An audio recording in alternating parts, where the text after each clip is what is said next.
Halo, selamat pagi anak-anak. Jumpa lagi dengan Ibu Guru Siska. Anak-anak, apa kabarnya hari ini? Ibu Guru harap anak-anak masih tetap semangat untuk mengikuti pembelajaran di hari ini. Anak-anak, untuk hari ini kita belajarnya di tema 8 ya. Kita mulai dengan subtema 1 di pembelajaran 1 dan pembelajaran 2. Tujuan dari pembelajaran kita di hari ini adalah 1. Anak-anak dapat menentukan waktu yang ditunjukkan jam. Kemudian tujuan yang kedua, anak-anak dapat menentukan pola irama sederhana. Dan yang ketiga, anak-anak dapat menulis huruf kapital pada kata Tuhan dan nama agama, juga penggunaan tanda titik pada akhir kalimat. Yang terakhir, yang keempat adalah anak-anak dapat menuliskan kegiatan yang menunjukkan persatuan di sekolah. Nah, anak-anak, kita mulai saja dengan tujuan pembelajaran kita yang pertama. Materinya yaitu menentukan waktu yang ditunjukkan jam. Anak-anak bisa perhatikan contoh jam berikut. Jam ini namanya jam analog. Ibu Guru ulang, jam ini namanya jam analog. Jam analog ini menggunakan jarum sebagai penunjuk waktu. Anak-anak bisa perhatikan, jadi di jam ini ada 3 jarum. Di situ ada jarum yang menunjukkan detik, ada jarum yang menunjukkan menit, dan ada jarum yang menunjukkan jam. Nah, yang kita mau pelajari di sini adalah jarum yang menunjukkan menit dan jarum yang menunjukkan jam. Jarum yang menunjukkan menit itu disebut jarum panjang, dan jarum yang menunjukkan jam itu menunjukkan jarum pendek. Anak-anak bisa lihat pada jam analog yang sudah ada di situ, letak jarum panjangnya itu ada pada angka 12. Dan letak jarum pendek itu ada di angka 7. Nah, jika seperti ini berarti dibaca pukul 7. Bu Guru ulang, kalau seperti ini jarum panjangnya ada di angka 12 dan jarum pendeknya ada di angka 7, itu berarti dibaca pukul 7. Pukul 7 atau jam 7 ya, jam 7. Nah, bagaimana cara menulisnya pukul 7? Cara menulisnya adalah anak-anak tulis di situ 07.00. Itu adalah penulisan waktu yang benar. Jadi kalau misalnya dibilang dibaca pukul 7 berarti ditulis 07.00. Seperti itu ya. Nah, kemudian ada contoh yang berikutnya lagi, jam yang berikutnya lagi masih tetap jam analog. Di situ jarum panjangnya ada pada angka 12 dan jarum pendeknya ada pada angka 11. Berarti itu dibaca pukul 11 atau jam 11. Dan kalau ditulis itu 11.00. Jadi ditulis 1.00. Itu penulisan waktu yang tepat. Nah, anak-anak, itulah cara menentukan waktu yang ditunjukkan oleh jam, khususnya jam analog. Kemudian pada jam analog itu anak-anak lihat kan terdapat jarum panjang, ada juga jarum pendek. Jarum tersebut yang menunjukkan waktu. Nah, jarum menunjukkan angka sebagai penanda waktu. Jadi kalau jarum pendek itu dia yang tadi Bu Guru bilang jarum jam itu dia menunjukkan ke angka 7 dan jarum panjangnya di angka 12 berarti menunjukkan pukul 7. Dan seterusnya di angka 8 berarti itu pukul 8 dan seterusnya sampai di angka-angka yang lainnya juga seperti itu ya. Nah, jadi selain angka digunakan dalam jam, angka juga digunakan sebagai simbol nada. Nada-nada yang dirangkai menjadi melodi lagu. Jadi dalam merangkai sebuah nada-nada itu kan kita pakai angka-angka juga. Di dalam lagu itu ada angka-angka. Nah, angka-angka itu yang dirangkai menjadi melodi lagu. Melodi dari sebuah lagu itu memiliki pola irama. Coba anak-anak perhatikan bersama pada lagu Ayah. Perhatikan pada lagu berikut, lagu ini berjudul Ayah. Dan pada teks lagu ini di paling atas itu terdapat tanda 3 garis miring 4, 3/4. Itu artinya dari tanda 3/4 ini artinya setiap birama terdapat 3 ketuk. Setiap birama yang ada pada lagu itu terdapat 3 ketuk. Dan setiap birama itu dibatasi oleh garis birama. Perhatikan pada penggalan lagu, lihat pada baris yang kedua. Anak-anak bisa perhatikan pada baris yang kedua dari lagu yang syairnya adalah Tuhan tolonglah lindungi ayahku. Nah, di situ anak-anak perhatikan mulai dari angka 2. Itu ada angka 2, ada titik, kemudian ada angka 3 dan ada angka 4. Dan di atasnya angka 3 dan angka 4 ada garis. Nah, di situ yang dibilang 3 ketukan dalam setiap birama itu sudah 3 ketukan mulai dari angka 2, ada titik, kemudian 3 dan 4. 3 dan 4 itu hanya satu ketukan. Kenapa Bu Guru bilang satu ketukan? Karena mereka berada di bawah garis. Ada garis kan? Ada garis. Mereka 3 dan 4 itu ada di bawah garis. Jadi kalau angka yang ada di bawah garis itu bunyinya hanya setengah ketukan. Bukan satu, setengah ketukan. Jadi angka 3 dan 4 yang ada di bawah garis itu masing-masing setengah ketukan. 3-nya setengah ketukan, 4-nya setengah ketukan. Menjadi satu ketukan. Dan tanda titik itu tanda titik termasuk ketukan ya.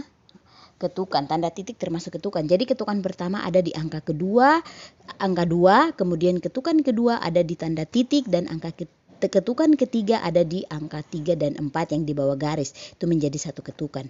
Kemudian dibatasi oleh garis birama. Nah, di sebelah angka 4 ada garis birama. Itu namanya garis birama ya, garis panjang ke bawah itu.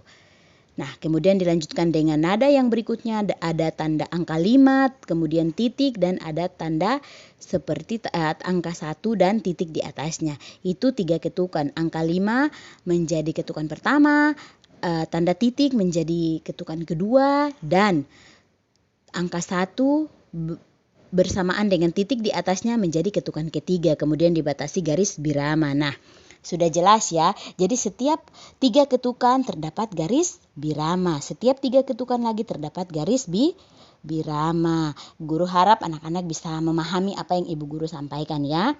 Nah, kemudian selain pola irama ini juga dapat ditampilkan dengan alat musik sederhana. Apa itu alat musik sederhana? Misalnya dengan cara memukul tembok dan bertepuk tangan. Ini kita dapat memperagakan ketukan ya. Jadi mungkin ketukan pertama anak-anak bisa mengetuknya di tembok, dan ketukan kedua dan ketukan ketiga anak-anak bisa bertepuk tangan. Jadi selain pola irama ada pola irama sederhana juga ya. Nah, itulah cara menentukan pola irama sederhana. Kemudian kita masuk pada tujuan pembelajaran kita yang berikutnya, yaitu menuliskan huruf kapital pada kata Tuhan dan nama agama serta penggunaan tanda titik pada akhir kalimat. Jadi anak-anak, mungkin di tema-tema yang sebelumnya kita sudah belajar tentang huruf kapital, dan Ibu Guru percaya anak-anak sudah tahu penggunaan huruf kapital itu ada pada apa saja. Ada pada awal kalimat, kemudian nama orang, nama bulan, nama hari, itu kita harus menulisnya menggunakan huruf kapital pada awal kalimat atau awal kata. Sekarang pembelajarannya kita tambah lagi. Jadi penggunaan huruf kapital ini selain pada nama orang, awal kalimat, nama hari, nama bulan, kita gunakan juga pada kata Tuhan. Kita menulis kata Tuhan itu harus menggunakan huruf kapital. Misalnya Tuhan, berarti penggunaan huruf kapital tepat pada huruf T. T itu kita harus menggunakan huruf kapital. Di mana-mana kalau tulis Tuhan menggunakan T kecil, huruf T kecil, itu salah ya, penulisannya salah. Jadi anak-anak harus perhatikan itu, menulis kata Tuhan harus menggunakan huruf kapital. Juga nama-nama agama. Di tema 7 kemarin kita sudah belajar nama agama, ada Islam, ada Kristen, ada Katolik, ada Hindu, dan ada Hindu, Buddha, dan ada Konghucu. Nah, agama-agama ini, keenam agama ini, pada saat kita mau menuliskan kata-kata, misalnya menuliskan nama-nama agama ini, itu kita harus menggunakan huruf kapital. Anak-anak harus perhatikan penulisan atau penggunaan huruf kapital yang benar. Misalnya pada agama Islam ya, kita mau menulis agama Islam.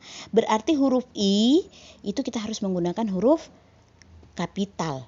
I besar atau I besar. Atau Kristen misalnya, berarti huruf K kita harus menggunakan huruf kapital, K besar. Begitupun Katolik juga, Hindu, begitu Buddha, Konghucu. Itu kita harus menggunakan penulisannya, anak-anak harus perhatikan ada penggunaan huruf kapital ya, menggunakan huruf kapital yang benar. Dan satu lagi, untuk mengakhiri setiap kalimat, anak-anak harus menggunakan tanda titik yang benar. Dalam menulis kalimat, ada kalimat tanya, ada kalimat perintah, ada kalimat ajakan, dan lain-lain ya. Jadi di sini yang kita mau belajar adalah kalimat berita. Penggunaan huruf kapital, penggunaan huruf tanda titik yang benar itu ada pada akhir kalimat.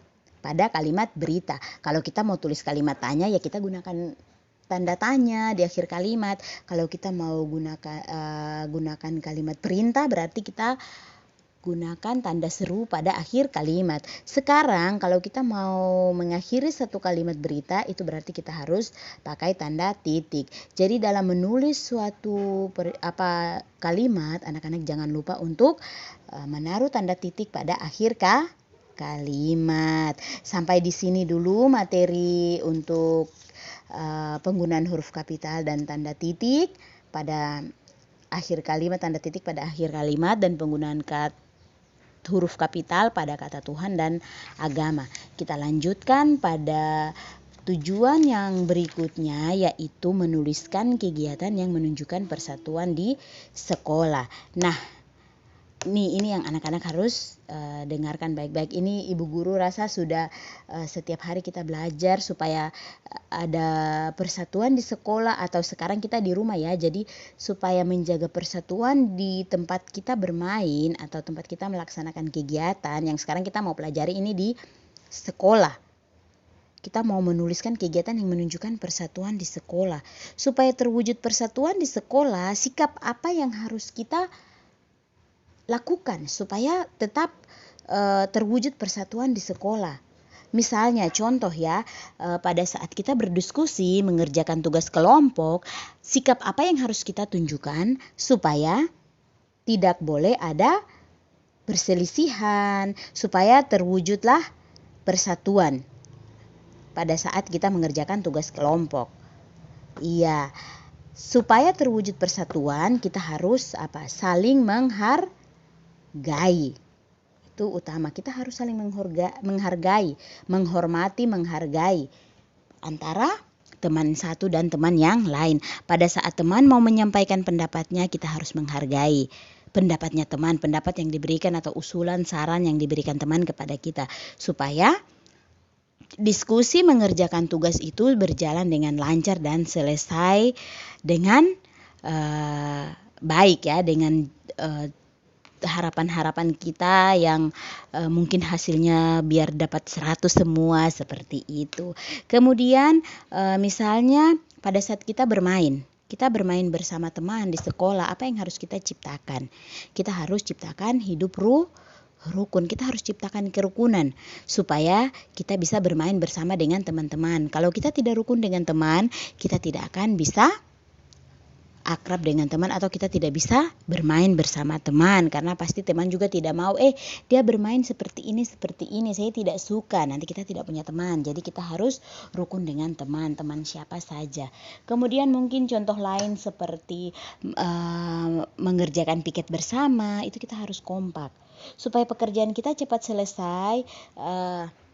Tugas piket yang sudah dibagi dari ibu guru, bapak ibu guru di sekolah harus kita kerjakan dengan rasa tanggung jawab, dan kita harus kompak. Kok sapu halaman, kok ini sapu di dalam kelas, nanti saya yang bersihkan meja guru, saya yang pel lantai, nanti saya yang bersihkan ini. Harus tugasnya itu harus dibagi dengan adil ya. Kemudian anak-anak juga harus bekerja dengan kompak supaya pekerjaan cepat selesai. Dan masih banyak lagi contoh-contoh yang lainnya yang dapat anak-anak pelajari ya.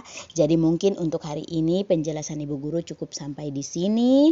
Jangan lupa tetap menjaga kesehatannya anak-anak dengan memakai masker, mencuci tangan, dan menjaga jarak. Terima kasih untuk waktu yang telah diberikan bagi Ibu Guru menyampaikan pelajaran ini. Anak-anak tetap semangat mengikuti pembelajaran. Sukses selalu buat anak-anak ya. Selamat belajar dan selamat siang. Terima kasih.